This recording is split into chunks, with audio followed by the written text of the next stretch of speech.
Namaste and good morning, everyone. Let's start our Saturday Yog Sutras class with prayers. Om Guru Brahma, Guru Vishnu, Guru Devo Maheshwaraha, Guru Sakshat Parbrahma, Tasmai Shri Guruve Namaha.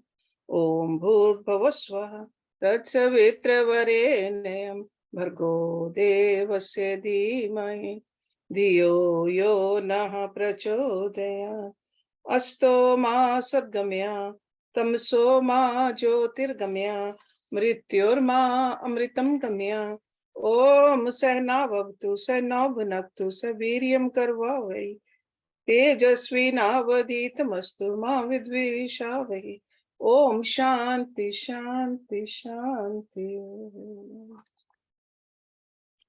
So Yog Sutras, Rishi Patanjali is teaching us how to keep this mind clean. Because unless the mind is clean, we cannot accomplish the dharana, dhyan, samadhi. Okay, the cleanliness is very important.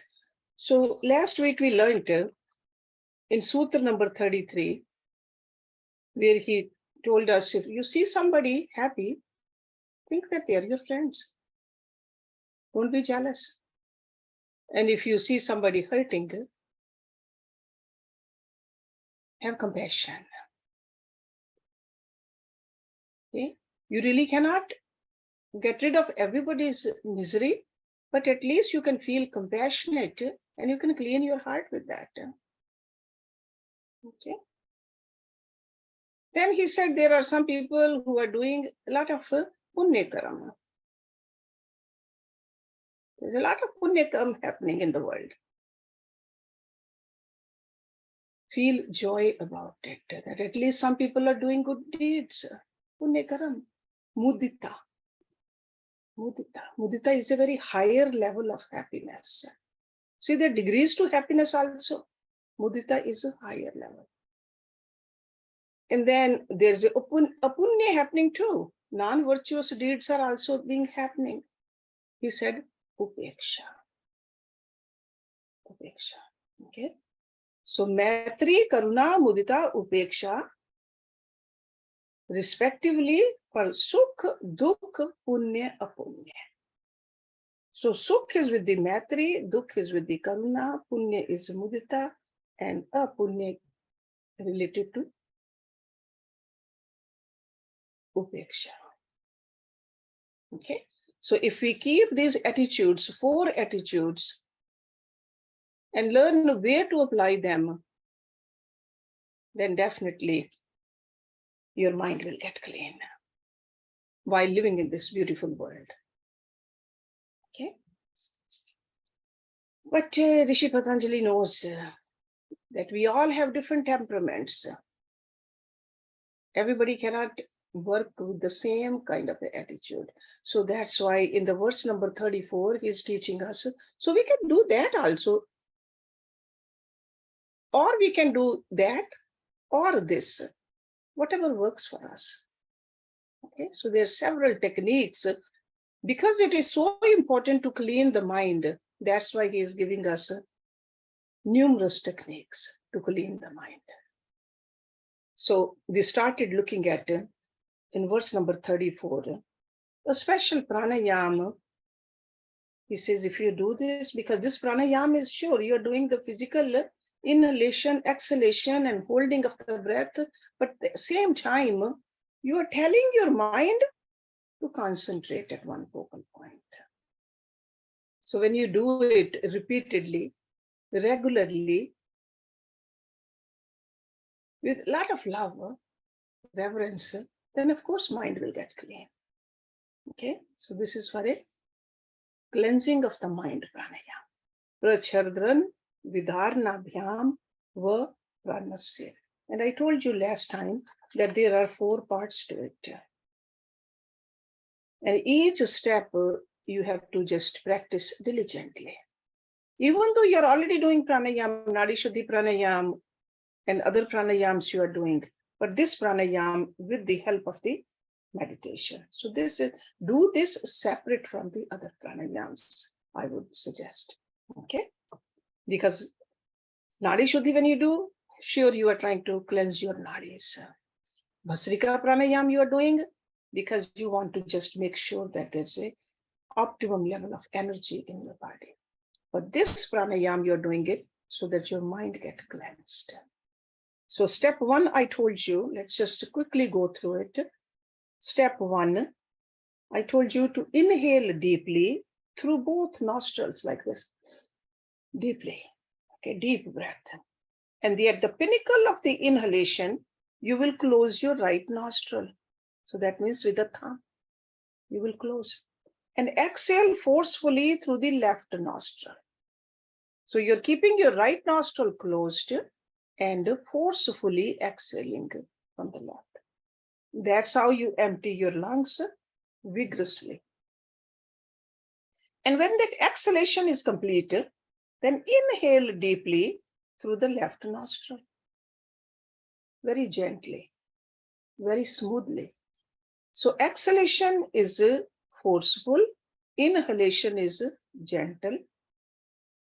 There should not be any noise or jerk during the inhalation. Sure, there will be a noise when you exhale, but no noise during inhalation. And once you have completed your inhalation, again exhale vigorously through the left nostril. So this way, exhale and inhale 3 times. Okay, three cycles you will do. So bring your attention to the center between the eyebrows and take a few normal breaths during both nostrils. Okay. Now reverse the nostril. Take a normal breath through both nostrils.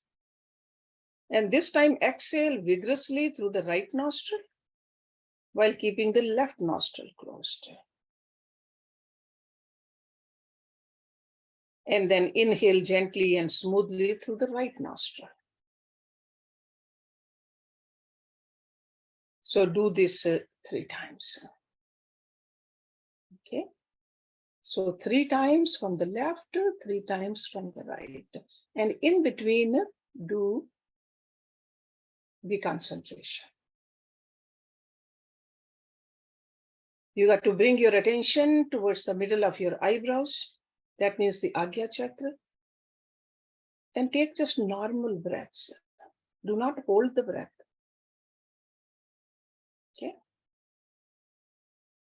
So this is a step number 1. And I hope you practice this week. Now let's look at what is step 2. So if you have done step 1 for a week, every day, just add this on. It's not that you forget the step 1 now. You got to still keep on doing the step 1 and add the step 2.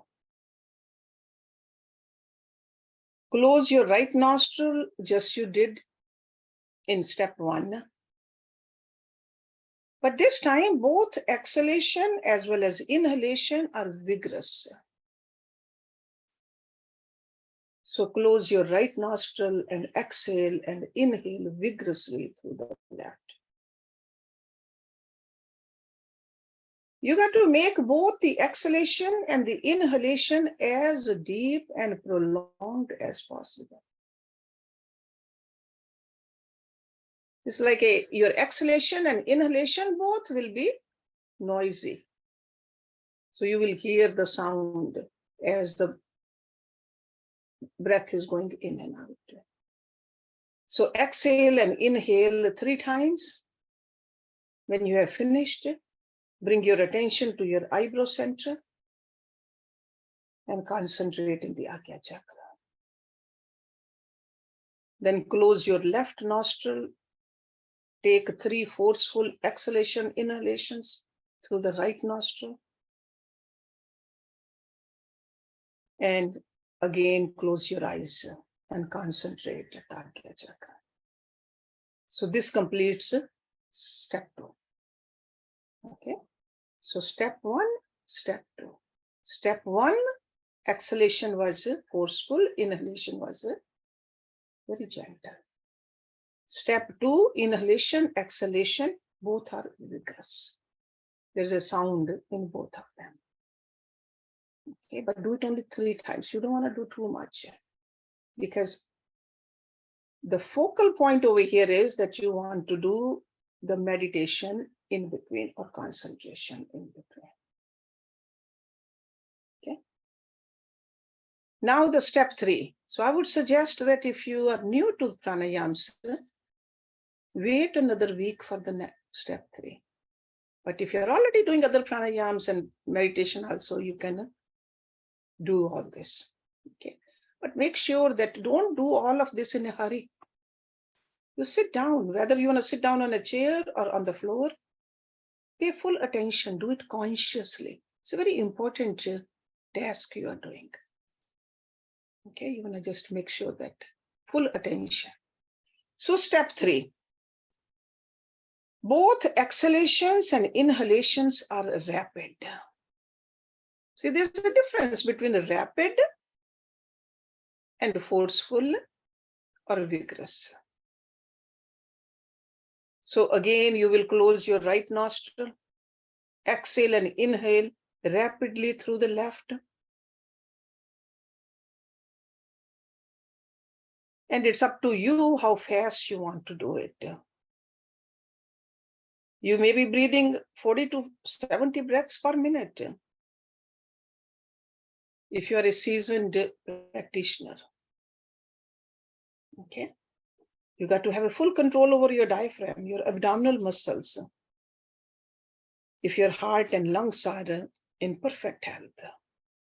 Otherwise, you can go a little slowly also.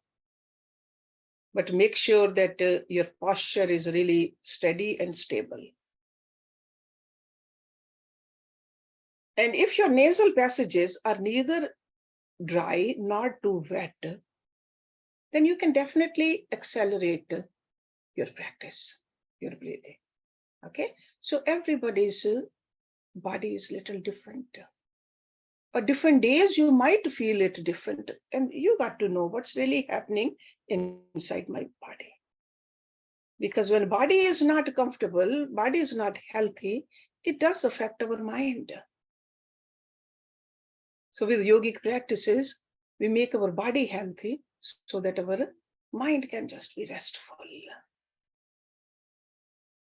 Okay, and then what happens if we have lived a life like this? Sure, as we are aging, body will wither, mind will still stay calm and collected. That is the whole idea. Okay, try to work on this body while it's healthy. Work on this mind continuously. Because future journey is with the mind. Even right now, the journey is with the mind, but we identify ourselves with the body so much, we think that our journey is with the body. Actually, it is the mind's journey. Okay. So during the first 2 steps, you are exhaling only 3 times through a nostril. This time in the 3rd step, your breathing is not measured by number, but by time.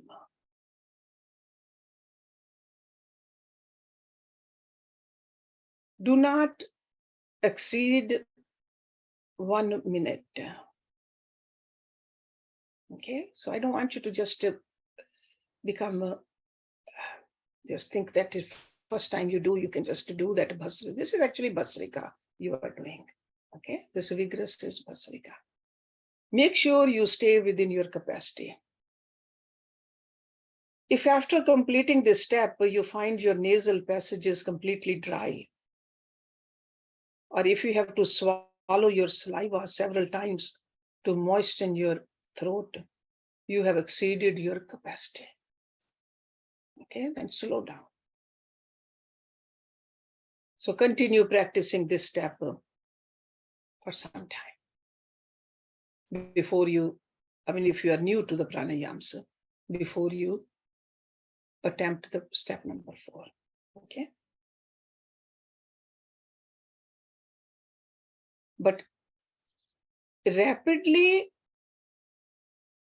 3 times from one side, then concentrate 3 times from the other side. Okay, so that's what you're doing. Fourth step.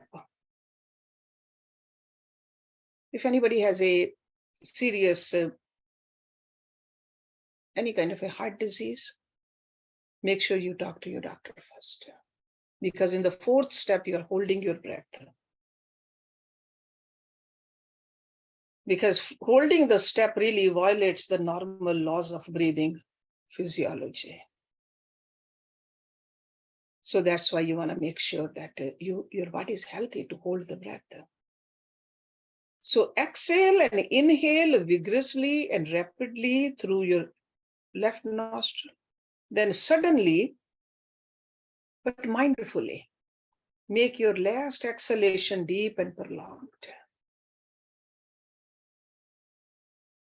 Push out every molecule of air. Then inhale through the same nostril vigorously and deeply. And during this inhalation, fill your entire body. Okay? So like from one side you are doing it. So you just fill it up from one side, from the left side first. Make sure that you're sitting straight.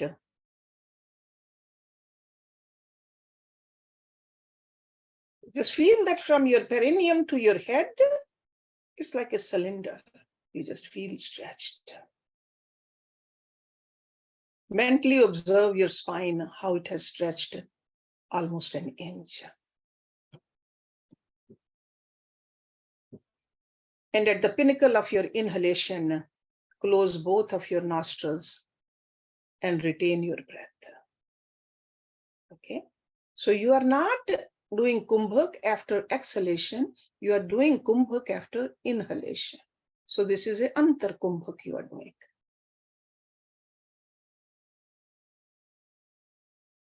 And then at the peak of your retention, release your left nostril, exhale forcefully. Forcefully. Then take several normal breaths through both nostrils, reverse the pattern, and repeat only when you feel fully rested.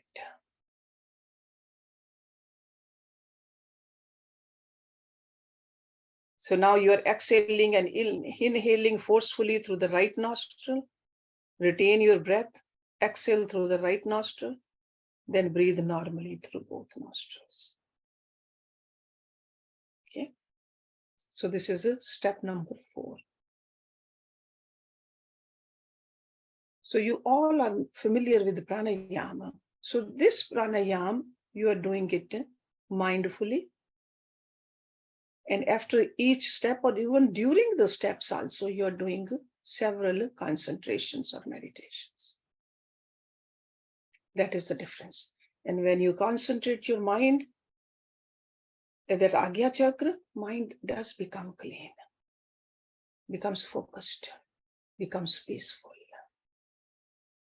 Okay, so that's why Rishi Patanjali has recommended this pranayama to clean our mind. But remember, never exceed your capacity. Expand your capacity slowly. And never compete with others. Okay, never compete. In yoga, there's no competition. We should know our body. We should know what we are trying to do, what we are trying to accomplish. Okay, all these steps, if you get confused about it, I think there should be a handout on our website about this. We have done it earlier also. Okay, so if it's there, you can print it out, you can look at it. But if you still feel confused, you can always call me. Okay, now let's look at it another way. Rishi Patanjali is telling us to clean our mind. Verse number 35.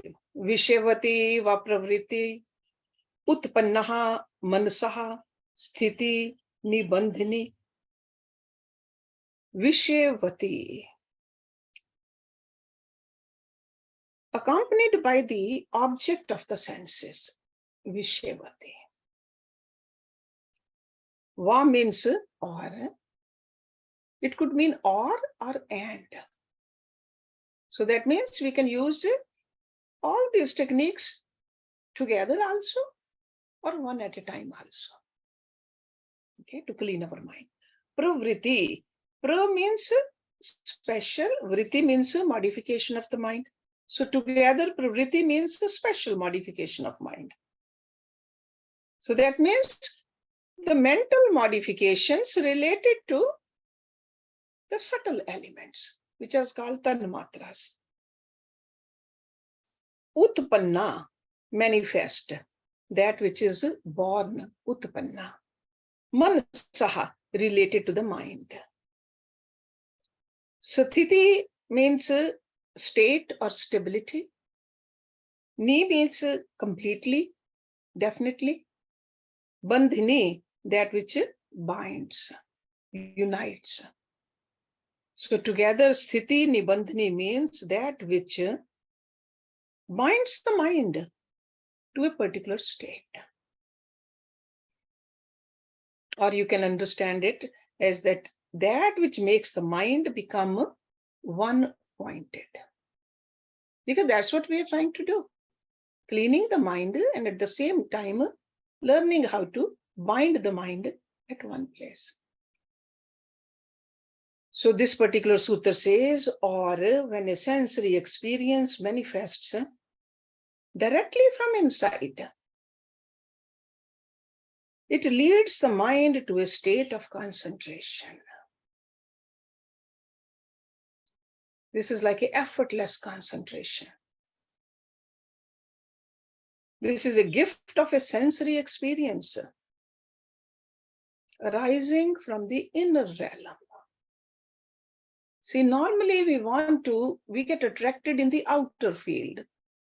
Beautiful flowers, beautiful fragrance, very nice voice, pretty face. We just get very attracted. But over here, he is talking about something which is manifesting internally. Because the science of yoga proclaims that the human body is the repository of limitless powers and privileges. In this body, there is a heaven and there's a hell also. But through Vivek Shakti, see, Shakti means the power, Vivek means a discrimination. We can distinguish the celestial conditions from the hellish ones. And through the methodical practice of yoga, we can gain access to the conditions we desire. We learn to employ our mind and senses to explore the objects of our desire, which normally we do it in the external world. And the problem with the external world is that in this outward search, both the senses and the objects of the senses have their own limitations. See, outside eyes can see only so far.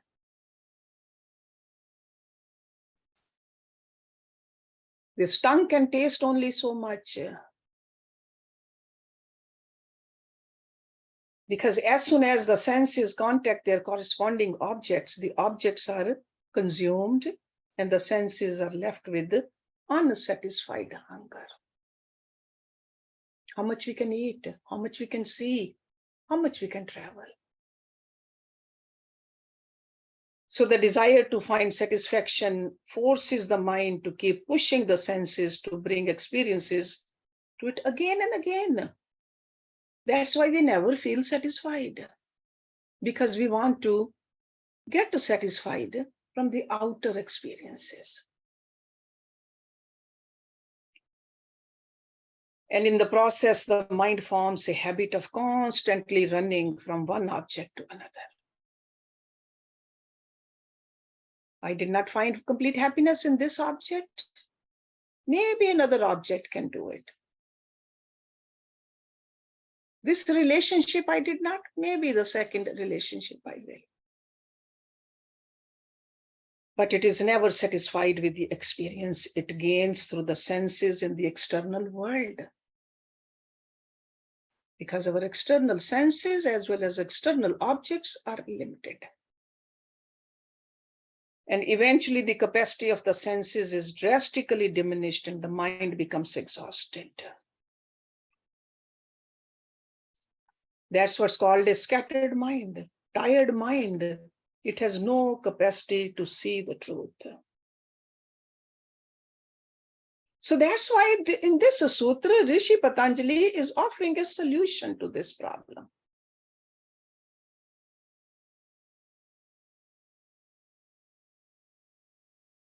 There have been many commentaries on this sutra.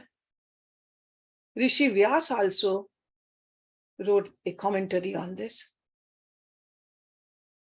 In fact, my own Gurudev Ji, he used to make me practice when I was a little girl. Practice at the tip of the nostril, a celestial aroma. It will manifest. And your mind will become one-pointed. Or on the tongue, certain taste. And mind will become one-pointed. So by concentrating at the tip of the tongue, the experience of celestial taste manifests. The same way celestial form manifests from concentrating at the soft palate. Celestial touch from concentrating at the middle of the tongue. And a celestial sound from concentrating at the root of the tongue. All of those are there.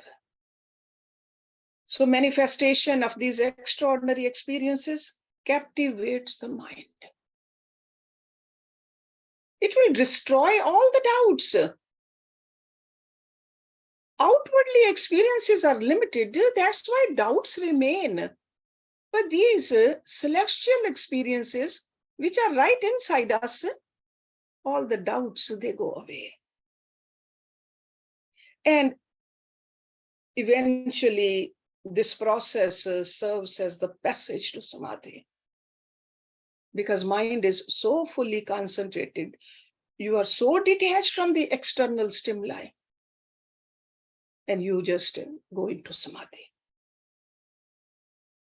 But the question is, when the mind is already scattered and exhausted, how can we use it to concentrate on the tip of the nostril or the tip of the tongue, etc.? So this sutra is referring to the spontaneous manifestation of those extraordinary experiences. And the fact that when these experiences occur, the mind no longer finds an excuse to run elsewhere. It is only when we connect this sutra with the sutra 24 and 25 in chapter 3. When we reach there, you will see the power of this sutra. I want you to make a little notation over here. We can understand the circumstance in which these experiences spontaneously manifest. Because this is just the first chapter. Second chapter is about the sadhana. The third chapter is about the vibhutis. So that's why just remember this. We should never forget what we have learned before. Because Sutra 24 in the chapter number 3 will tell us how by practicing concentration, meditation, and samadhi, the essences of the senses reveal themselves to the mind. And combination of the dharana, dhyana and samadhi is called sanyama. We'll learn that also. It is in the subtle realm of the senses that these extraordinary powers and privileges are contained.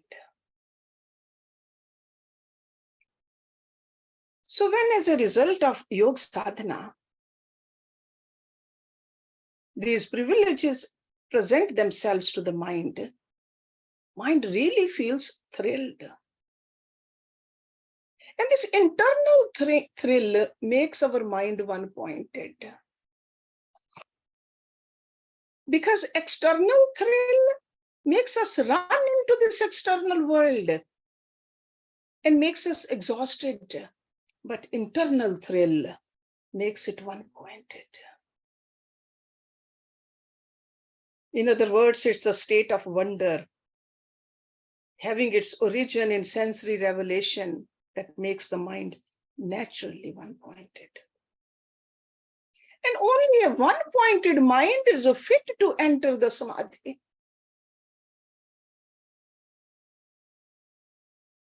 So this sutra, which we are discussing, 35, is clearly referring to the manifestation of supernatural powers, which is called siddhis, and the ways of using those siddhis to attain a clear and one-pointed mind. This is a siddhi. But only after gaining a direct experience of the powers and abilities residing in the subtle realm, we feel blessed with the true faith. And the direct experience comes from practice. So these siddhis are not just given, we earn these siddhis. And the siddhis we use to attain the moksha, not to advertise. So the practice pertaining to meditation on the celestial fragrance, for example, is possible only if the celestial fragrance has truly manifested at the tip of the nostril. Imagining a fragrance is totally different from actually experiencing it. Okay, it's not imagination. This is experience. So how do we reach a point where the celestial fragrance manifests itself? The answer is simple. Look at the sutra immediately preceding this one. By practicing a special pranayama that involves forceful exhalation and retention of breath, one acquires a pristine state of mind. Okay, so the sutra we just did, if you do that, that will help. This particular pranayama has a direct effect on the olfactory bulb and the olfactory nerves, because it not only cleanses the region of the nostrils, eyes, and ears, it also awakens the energy that lie dormant in these sense organs. Okay, it's a very deep pranayama which we do. And especially if we practice this pranayama properly, but combine it with the jal neti also, then this pranayama can energize the nerve endings in our nasal passage, stimulating the center of smell in our brain, which is a reservoir of all fragrances. External fragrances coming in touch with our olfactory nerves simply serve as a means to remind our brain of the fragrance the external object contains. The true experience of smell occurs in the brain, not in the nostrils. So the practice of pranayama can forward the aroma in the brain and dropping it at the tip of the nostrils. Once that is done, the mind is awestruck. And this mind finds no reason to run after the external fragrances, which are inferior in quality and short-lived. Now we can understand that why the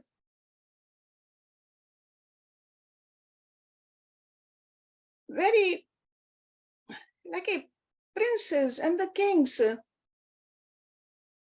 or in today's age also, some highly accomplished professional people, what happened to them? All of a sudden, they just left the external world and they become monks. What really happened? So if during the practice of Bhastrika Pranayama, which is done in the style described in the previous sutra, air is allowed to flow while touching the soft palate, it stimulates the pineal and pituitary glands, shaking off the dormancy of the surrounding energy. And the result is that at the climax of the practice, the yogi begins to experience the manifestation of light, similar to that moon or sun, planets, flames.